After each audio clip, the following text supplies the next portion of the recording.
Hi, I'm Derrick Jensen. This is Resistance Radio on the Progressive Radio Network. My guest today is Chris Hedges. He's a New York Times Pulitzer-prize winning war correspondent who for 2 decades covered conflicts in Central America, the Middle East, Africa, and the Balkans. He returned to the United States to become a powerful social critic and critic of capitalism, and is the author of a dozen books including War is a Force That Gives Us Meaning, Death of the Liberal Class, and Days of Destruction, Days of Revolt. He's a columnist for Truthdig and the host of the Emmy-nominated show On Contact on RT America. So first, thank you, as always, for all of your great work, and second, thank you for being on the program. Sure. So, what does life look like at the end of empire? Well, that is a very interesting question because it is exactly the question I asked 2 years ago when I set out to write my new book, which is called America, The Farewell Tour, which will be out in August. And what life looks like in a decayed society is expressed through various pathologies that we see all around us. Suicide, opioid addictions, and of course overdoses, the false idea that we can build an economy and rescue ourselves from debt peonage through gambling, and the industry has become quite adept at feeding the addiction of gambling. And in fact, I found in the book that gamblers, as an addicted group, have the highest rates of suicide, hate crimes, sexual sadism, which you have spoken out against, and which very few people on the left have had the courage to emulate your critique. Morbid obesity. These are all examples of a society in deep distress. And those problems are not solved by more rehabilitation clinics or more Gamblers Anonymous meetings. They are solved by restoring the moral health of the society. Which of course the things, those pathologies and the decay is getting worse under the Trump administration and the kleptocrats that he has put into power. So the end of empire looks, and the end of all empire is really defined by both moral decadence and physical decay, despair, and is expressed through aberrant behavior. We see almost every other day in this country a mass shooting, this nihilistic violence. So I think these are all. And I was looking at Emil Durkheim's book on brilliant work at the end of the 19th century on suicide, where he made that argument that suicide was the product, he called it anomie, of people who became disconnected from their communities, lost control of their lives, and fell into deep despondency or despair. So, just look around us. So the physical decay, the moral decay, and the way it's expressed is embraced by this kind of very sick and frightening culture, which is manifested in a figure like Trump. I always say Trump is not the disease. Trump is the symptom. So, why should? Okay, I'm going to read a quote, which you knew I was going to get to at some point. I'm going to read a quote by Edward Gibbon, and then after that, the question I'm going to ask you is, why does this happen at end of empire? Why are there these commonalities of sort of macro sociology becoming micro psychology or something? And here's the quote. This is Gibbon writing in the 1780s about the end of the Roman Empire. The 5 marks of the Roman decaying culture: concern with displaying affluence instead of building wealth, obsession with sex and perversions of sex, art becomes freakish and sensationalistic instead of creative and original, widening disparity between very rich and very poor, increased demand to live off the state. And I just find that so remarkably, I want to say prescient, but it's not prescient because he was writing history. And so how does this happen, that there are these commonalities through the end of empire? Why is this? Because you build, and this was true in the decline of the Roman Empire, you build an elite and a bureaucracy which will serve that elite that is diverted from the common good towards the empowerment and the enrichment of a tiny cabal. In the case of ancient Rome, it was the ruling families who, like the Bushes and the Clintons, would just trade positions. You had, after the rise of Augustus, traditional, I don't know that Rome ever achieved the democracy of ancient Athens, but you had a Senate that became a kind of parody of what it had been, that it was the form of the Senate remained, but it had been stripped of any real democratic power.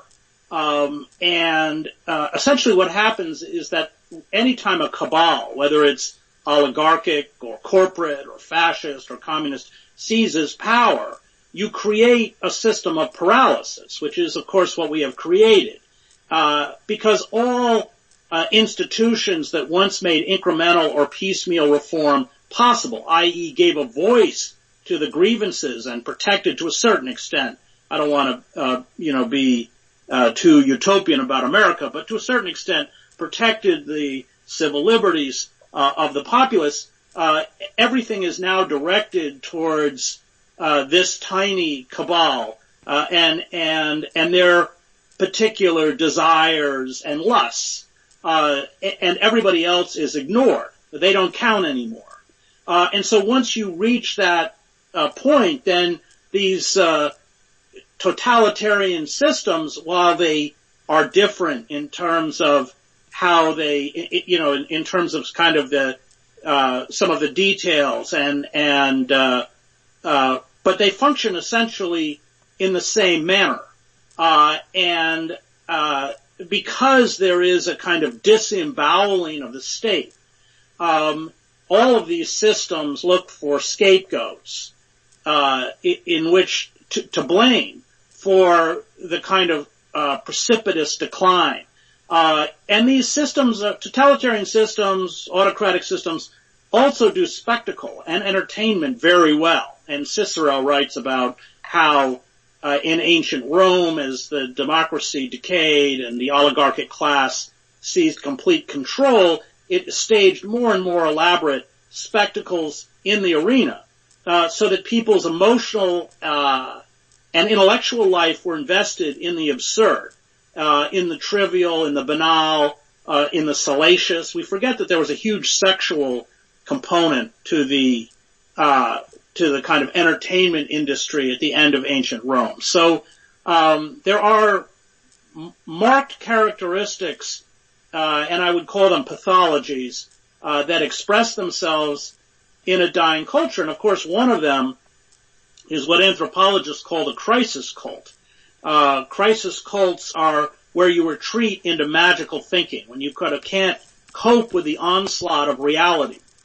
So we saw, for instance, at the end of the genocidal campaigns in the late 19th century, in 1890, 1889, the rise of the ghost dance, where if you put on a particular shirt, you could stop the bullets, that through the ghost dance, the white Americans and Euro-Americans would disappear, all the dead warriors would rise up from the ground, the herds of buffalo would come back.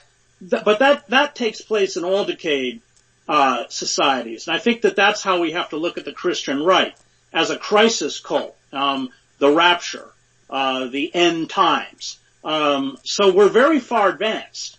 And what we're really waiting for, which isn't going to be that long in coming, is another economic collapse.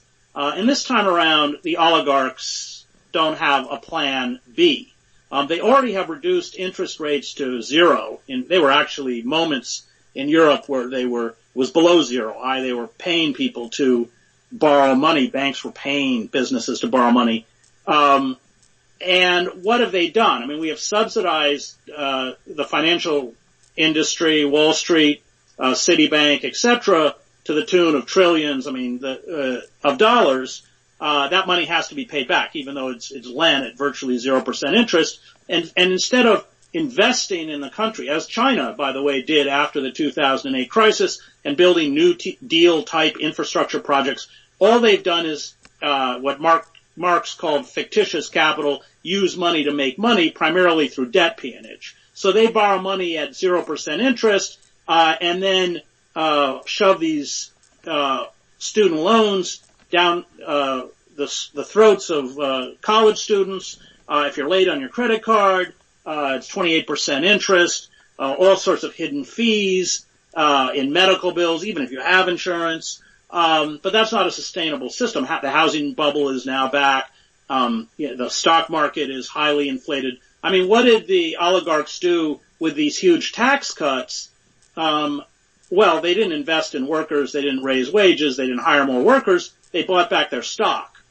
So the value of the stock increases artificially, and then the managers or the CEOs of these companies, because their compensation is tied to the value of stock, get huge bonuses. But it's completely cannibalistic. And one of the things Gibbon mentioned in that quote, which is true, is that and also, by the way, Karl Marx wrote about this, although Marx was steeped in the classics, so he knew Gibbon, was that then these entities begin to consume the government, consume the bureaucracy, consume the system that actually makes, in this case, capitalist democracy possible. So, for instance, we're watching the destruction of the privatization of public education into these charter schools, these vocational schools. We're watching private companies, Bose Allen Hamilton, 99% of its budget comes from the government, the rise of mercenary forces, they are extracting, and of course they want to privatize Social Security. They are extracting the very marrow from the structures of power that sustains the system itself. So all of this is kind of swirling around us and is really waiting for a crisis to trigger what I think will be a very frightening period in American history. And how does... There's another question I want to ask, but before I get there, can you talk for a moment about the relationship between end of empire and death squads? It seems that as economic systems collapse, I believe you used the word scapegoat earlier. I'm not sure. And well, I think about the relationship between the economic collapse of the 20s and the rise of fascism, the rise of the KKK in the United States in the teens and 20s. And then you've written about this in an entirely different context with Chaco Canyon and death squads there at the end of empire. Can you talk about either state or non-state violence? Let's call it reactionary violence at the end of empire. Right. So all empires, and Antonio Gramsci writes about this, what sustains empire is a fictitious ideology. In the case of the United States, it's a respect for I'm saying that this is fictitious, but it is a respect for democracy, for human rights, for the ability of everybody to get a fair chance. And when that ideology collapses and is exposed as a lie, and of course the ruling economic ideology is neoliberalism, which no longer has any credibility across the political spectrum. That's how Trump got elected. That's why Bernie Sanders was able to run such a powerful insurgency within the Democratic Party, although the Democratic Party made sure he didn't get the nomination. I mean, they rigged the primary so we get the nomination. So when that ruling ideology no longer has any credibility, then the elites only have violence left in order to maintain control. So they're punishing the population more and more. to maintain the opulence of their lifestyle. You have CEO salaries that are 5,000 times what their workers are making. The Walmart family, I think, makes $11,000 an hour for doing nothing except being part of the Walmart family. So, you need, coercion and force, because the ideology, the ruling ideology is no longer effective. All we have to do is look at marginal communities in this country, primarily populated by people of color, to see exactly the forms of social control that are going to become even more widespread. So you deindustrialize cities, and you redline them to leave behind primarily people of color, African Americans in particular, and then you need a form of social control, because there's no work, unless they go into the illegal economy. And so you create this massive, prison system. We imprison 25% of the world's population. We are 5% of the world's population. Half of the people in our prison complexes didn't even commit a violent crime. All of this, by the way, was put into place largely by the Clinton administration and Joe Biden, who is going to run for president in 2020. And then you create, I would call them death squads, militarized police forces that kill in these communities indiscriminately with utter impunity. You take away people's due process. Virtually nobody in these marginal communities has right to a jury trial. They're forced to plea out. 94% or something within our prison system never had a jury trial. They are essentially have their rights as citizens removed. And Hannah Arendt wrote about this in The Origins of Totalitarianism when she's talking about the stateless within Europe under the rise of fascism. She herself was stateless after being held for 3 weeks by the Gestapo, was expelled to France. So you're stripped of your citizenship. The French don't give you citizenship. And she said once you live in a society where rights become privileges, you create both the legal and the physical mechanisms to strip a segment of that, demonized segment of that society, in our case, people of color, primarily African Americans, of their rights. But in a time of distress, or unrest, or social or financial collapse, everyone can be stripped of their rights with a flick of a switch, because you already have both the legal and the physical mechanisms in place. And I would include ICE, of course, as part of that. So that is why societies at the end become so brutal. And it was fascinating when I was visiting the Chaco Canyon and then reading the work of the anthropologists who studied the late culture of the Chaco Empire, one of the perhaps the biggest empire, indigenous empire in North America, that it again replicated the way societies in terminal decline always seem to play out. So part of what I'm hearing you say is that that there is a sense in which rights for those who at least are somewhat on the inside of the gated community, but not at the very center, are in a sense luxuries from the perspective of the system, luxuries that the system can afford so long as it is still able to steal enough from the colonies, really. And then when that becomes endangered, we, those the center, get down to business and sort of drop off all this rights that we can no longer afford. Is that kind of what this is talking about? Well, yes, in this sense that as long as, let's call it the middle class, is not restive, as long as most of the society is passive in the face of this kleptocracy, which always characterizes the late empire, then you don't need brutal forms of coercion to keep them under control. But if you have let's say, economic collapse, which we're headed towards. And of course, the most dire aspect of financial collapse will be the decision on the part of the rest of the world to no longer make the dollar the reserve currency. And we know what that looks like. All you have to do is look at Britain in the 1950s when the pound sterling was dropped as the world's reserve currency. Then the value of the dollar plunges.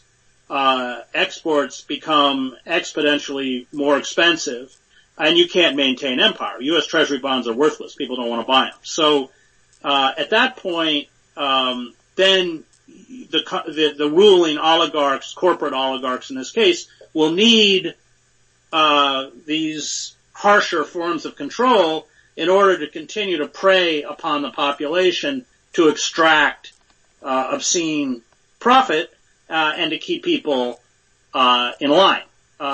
So you never want to build a society where a segment of your society, as we have done, is in essence is stripped of your rights. That's not a particularly sophisticated concept because ruling elites, as rapacious as ours, will never stop there. And history has borne that out over and over and over. And one of the reasons that the collapse of empire leads to increased racism, xenophobia, etc., it seems to me, is that, I can get along fine with, people of all, colors and religions and everything else, but if I just lost my job and I have been trained not to see capitalism as the problem or the ruling elites as the problem, instead I can come to perceive this as I lost my job because of those damn people from Mexico, or because of those, because of African Americans, or because of, I can come up with all sorts of, there can be, when I'm trained, again, to identify with the system itself, pledged my allegiance to the system, then I can look for scapegoats anywhere else to, when I have very real, the farm crisis has been very real. I mean, the independent farmers have been driven out of business, and they've been driven off their land. And we can talk about the takeover of small farms by big ag, and that's true, but here's the point, is I interviewed a long time ago Joel Dyer, who wrote a book called Harvest of Rage, about how a lot of these farmers were ending up far right. And he said part of the problem was that, in this case, they're very desperate because the land that's been in their family for 4 generations is being foreclosed on. And he said at that point that the left was doing a really terrible job of reaching out to them, and the right, the far right, the racist right, was doing a wonderful job of reaching out to them. And he said basically, if you're sitting there ready to kill yourself, your family's gone, your land's gone, and somebody knocks on your door, if they're Mormons reaching out to you, you're going to become Mormon. And if they're far right, you're going to become far right. And if they were far left, if the lefties would have done a job of reaching out, they might have gone left. And I think there's some truth to that. I'm throwing a whole mishmash of you. Take anything you want and run with it. Well, so what happened with the rise of Reagan and Thatcher, as Stuart Hall has written, is that there was a conscious effort on the part of corporate power to dismantle the New Deal. And so they had to shift the whole perception of government. And that's where you get Reagan's thing, government's not part of the solution, government's part of the problem. And to replace that idea of government as one that fosters community, and makes sure everyone has a chance and protects the vulnerable, etc., they built this ideology, the ruling elites built this ideology of your national identity is under attack from these forces, from these foreign forces, Muslims, undocumented workers, African Americans. And if you look at the commercial media, they never talk about capitalism. That's a word you're never going to hear, even on MSNBC. And so anti-imperialist, anti-capitalist critics, you know this as well as anyone, have already been pushed to the margins of society. And what we're seeing, because these people no longer have a counter-argument to the ruling ideology, is that they are creating mechanisms to shut even our voices down, because they can't answer these criticisms, not in a rational way. So you see the rise of this anonymous group, propaganda or not, where they take left-wing websites, including the ones that I write for that republish my stuff, and accuse it of being in the service of Russia, of a foreign power. And then they get Google and Facebook and Twitter to impose algorithms, which they have done, to essentially divert traffic away from left-wing sites like Truthdig, where I have a column every Monday. And we have seen impressions. Impressions are, if you were to type imperialism into Google, and I had written a recent article on imperialism, it would appear. Now you will be diverted to the Washington Post or the Wall Street Journal, but you won't be directed to Truthdig or any other left-wing site. And so impressions on Truthdig have gone down in the last year. That is, traffic referred to Truthdig has gone down from over 700,000 to below 200,000. The World Socialist website has seen its traffic drop by 80-something%, alternate by 63%. And then coupled with this is the revoking of net neutrality that allows them to create tiers within the system to slow down access to these sites. This is why I have a show on RT America, because I don't have anywhere else to go. I can't even go on public broadcasting. Not surprisingly, given the fact that the Koch brothers fund the NewsHour and are huge contributors to public broadcasting, along with all sorts of other corporate entities. And so you are creating a society by intent, and this is going back again to the destruction of public education, where people don't even ask the questions because they're not even given enough information to ask the questions. And then they're easily manipulated. We saw Trump do this, to blame the outsider for the social and political and financial and cultural decay. And as the worse it gets, the more the state, the despotic state, sanctions violence against the outsider as a kind of safety valve to direct that anger away from the cabal that has seized power. That's just classic despotic rule, and that's something that we are rapidly approaching. So one thing that is that really makes me that terrifies me is that we have what seems to me a very bad confluence here, because you have, at the end of empire, Chaco Canyon is really interesting, that you had the death squads there and you had the other problems there. You had these same, and the same with the Roman Empire, because we can talk about the end of empire, and then we can also talk about, sort of the iron cages that Max Weber talked about, and we can talk about technology just hemming us in, and we can talk about television as the world's best propagandistic tool of the time, and now the internet the same way. And with the control of the flow of information, combine that with I've done interviews about and have read about and have thought about a lot the decline of long-form thinking that has been taking place over the last, especially 40 years. And this is if you get these dreadful symptoms at the end of empire anyway, and then when I interviewed Robert J. Lifton decades ago, I asked him if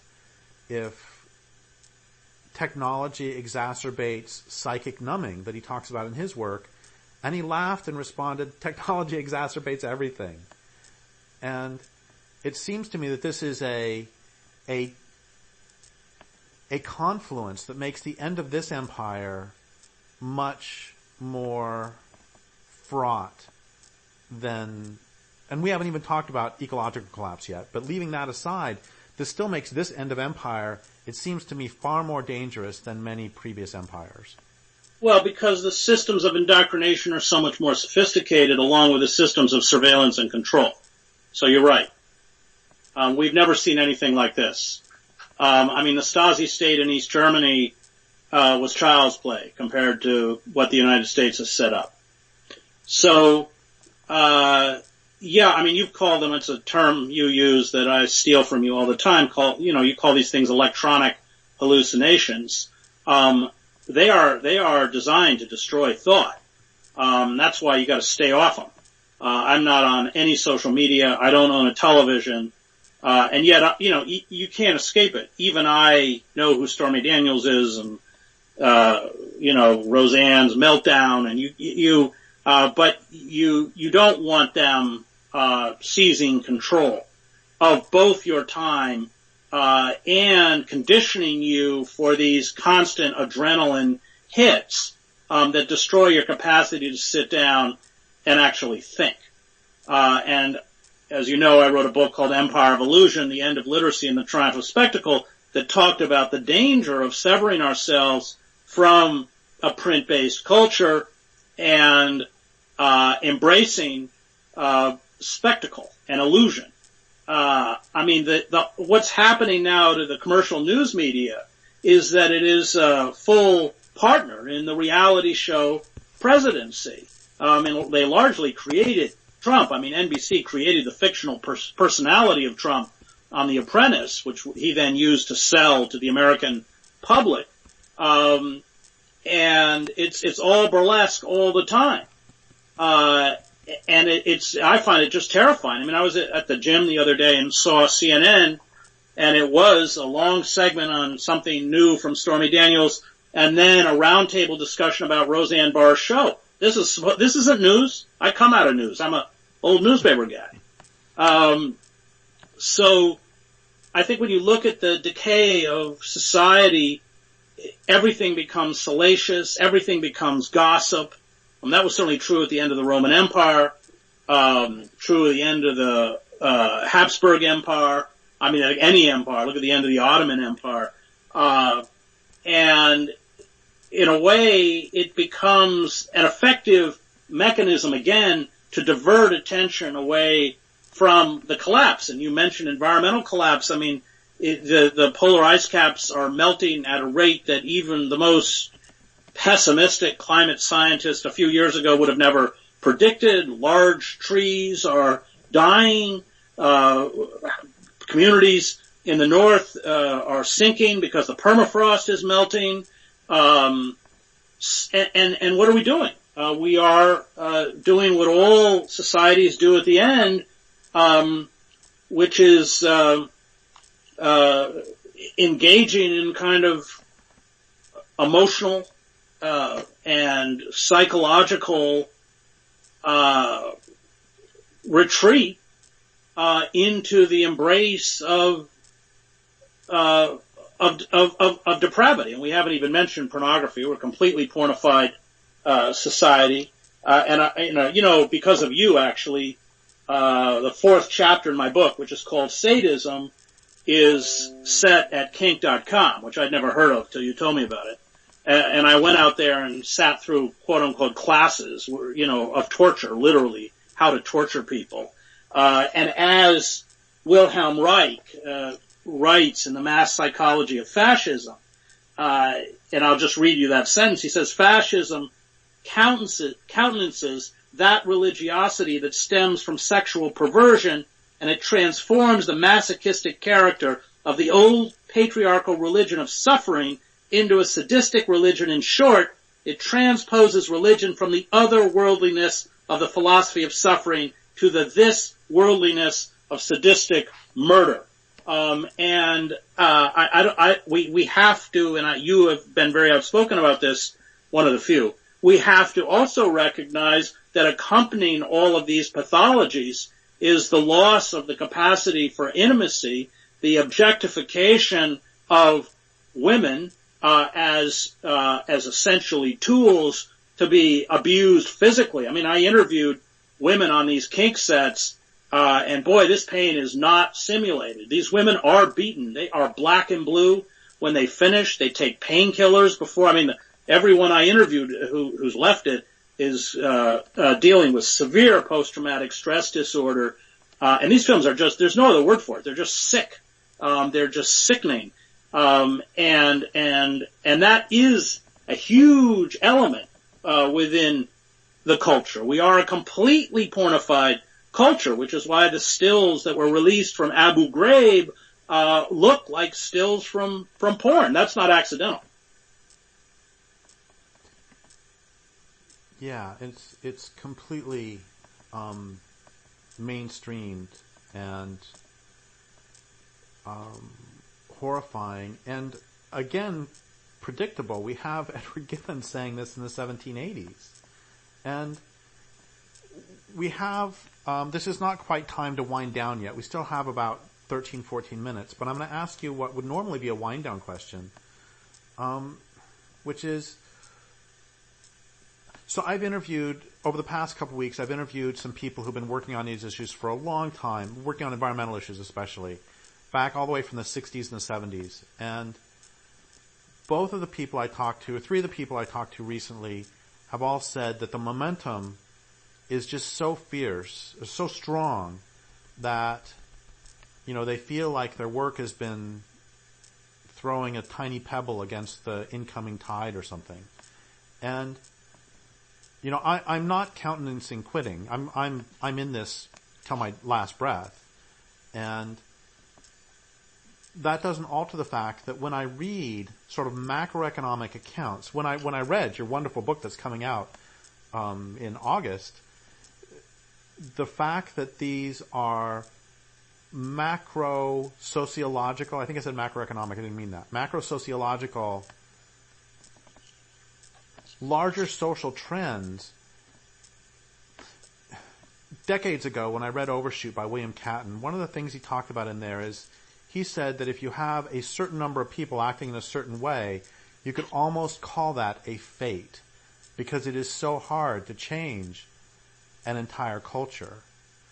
So what do we do, given that we care, you and I and others, care about decency, care about justice, care about sanity? What do we do in the face of this momentum that is not only technological and modern, but also is a common pattern from the collapse of empire, a predictable result of the collapse of empire? Well, we have to create, in essence, walled communities where we nurture and protect those values that the wider society are attempting to destroy. As much as possible, we have to create parallel institutions to sustain ourselves and empower ourselves. And all of that will be done locally.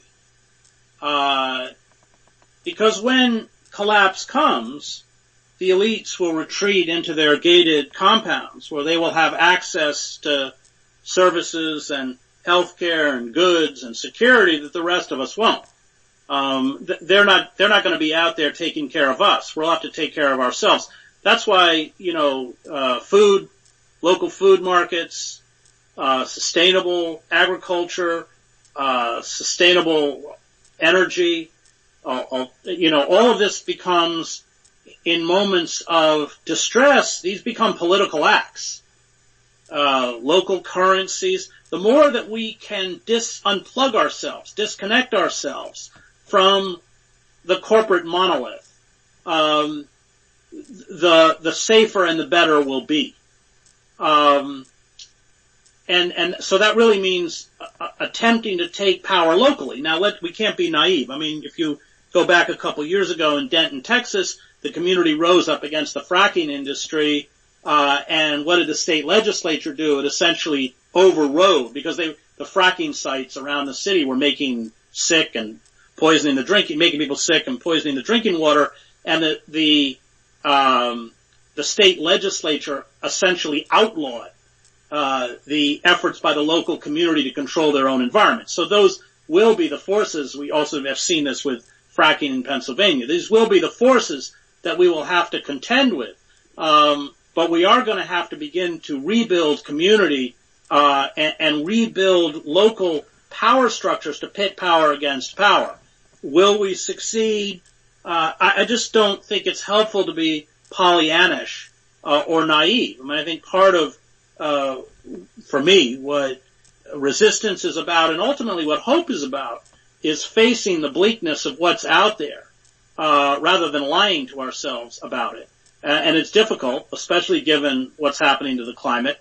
But we have to remain rooted in reality. I would say that if you don't resist, you can't use the word hope. We have a kind of moral imperative, to fight, without being overly dramatic, for systems of life, especially those of us who are older.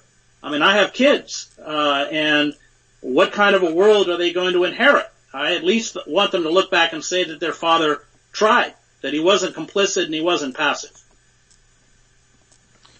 One of the many things I love about your work is that you unabashedly, that you're not afraid of using the word moral or talking about moral imperatives. And I think this is a huge problem on the left specifically, that it seems that for the most part the left has ceded morality to the right, ceded any claim of morality, I should say, to the right. And so there are lefty screeds against all forms of morality. And I find that both tactically absurd and also, to use the same word, morally repugnant. So I appreciate that very much about your work. Well, thank you. I mean, I think that this is Freud called these forces of death, or actually they were called later by post-Freudians, but it's thanatos. I mean, that there are two forces in life, eros, that force to nurture, preserve, protect, forces of love, forces of reverence, but it's always pitted against forces of death. And as Freud wrote, these forces are in eternal conflict, both within the individual and in society. And the forces of thanatos are ascendant around us. And it's imperative upon us to embrace those forces of life and fight for them. Kant has a great quote where he says, if justice perishes on earth, life has lost its meaning. And as you know, I come out of divinity school. But I think that resistance, fighting on behalf of the oppressed, standing up against the lies of the corporate state, these give meaning to life. And I would even go beyond that. And as Tolstoy said at one point, the only true happiness is living for others. And you see that with parents with children, and I have 4 of them. It can be a headache. And yet, and sometimes that happiness is very bittersweet. But it is a real happiness as opposed to the emotional and hedonistic highs that, are defined as happiness by the consumer culture. Of course, money being the primary route, they will tell you, to happiness. I went at the age of 10 to an elite boarding school as a scholarship student, one of 16, and lived around the uber rich. And I can tell you they are immensely unhappy human beings, who, no matter how rich they are, never have enough. And you can see it in, the lust by these billionaires, from Bezos to the Koch brothers to everyone else, who have insane amounts of money, and just want more and more and more. And of course it distorts their own relationships. Most of the relationships they have are built around a kind of mendacity and, obsequiousness. So I think that on every level, it's incumbent upon us to stand up against these forces, and I think that standing up and resisting against these forces, even if we lose, allows us at least to be complete and whole human beings. Yeah, I think a lot about a line by R.D. Laing, how do you plug a void, plugging a void? And I think when you talk about the misery of the rich, they're attempting to plug an existential hole with money. And that's one reason for the insatiability. And it's one reason for the insatiability of pornography, because it's not meeting the need that it's purporting to meet. It's right. It meets the need temporarily, and then it becomes blasé. It's why porn gets more and more and more violent, because you need to keep pushing it further and further in order to get that momentary high. But yeah, it's the same with money. The same with the acquisition of goods and services. But it's ultimately not only futile, but self-destructive. So a person I think about fairly often, now I can't remember his name. He's one of the German resistors in World War II on the Eastern Front. And on D-Day, or after D-Day, a lot of the resistors said, why are we even trying? Because we're risking our lives for nothing when the war is essentially over. And he responded that, first off, there were people dying every day, civilians dying every day that the war lasted, so the sooner they get the war over, and if this included stopping Hitler, doing their coup, then they should do it. And the other thing he talked about is he said, I want to show to history that there were at least some decent people in Germany, and I don't want history to say that every German went along with that. And I always find that, Henning von Tresckow, I always find that incredibly inspiring, that as this culture is wreaking havoc on so much, it's a story in some ways, and it's a dreadful story in other ways, but it's a story of Sodom and Gomorrah. Are there how many good people are there here? And I want the frogs to know, and I want the humans who come after to know, that there were some of us who were still decent people at the end. Well, and go to Germany today. Who do they hold up? They hold up the White Rose. They hold up Niemöller. They hold up von Stauffenberg. They hold up these figures that actually did resist to give them another narrative, to create moral signposts for the society that comes after them. So I don't think resistance is ever futile. Injustice is going to outlive us all. It's a perpetual fight. This is, what Max Weber is saying in his essay, Politics as a Vocation. It never ends. We must always be vigilant. But it is that kind of ironic point of light, that guides future generations and inspires future generations, to do the right thing. And if everyone is silent, those lights aren't there. Well, I think that's a good note to end on, and I always appreciate not only your analysis itself, but the eloquence that you manifest this process that we're talking about of the importance of long-form thinking by making clear the importance of people doing the work of reading other writers, metabolizing their thoughts, and then making them your own. And I think that's something that people need to do with your work. As we read your work, we metabolize it, and then we one writer once said to me that all of those writers who are working in the right direction were all standing through time holding hands, and you are reaching back to the people before and reaching forward to the ones who come after. And I just want you to know that your work's appreciated. Well, thank you, Derek. Thank you very much. And I would like to thank listeners for listening. My guest today has been Chris Hedges. This is Derrick Jensen for Resistance Radio and the Progressive Radio Network.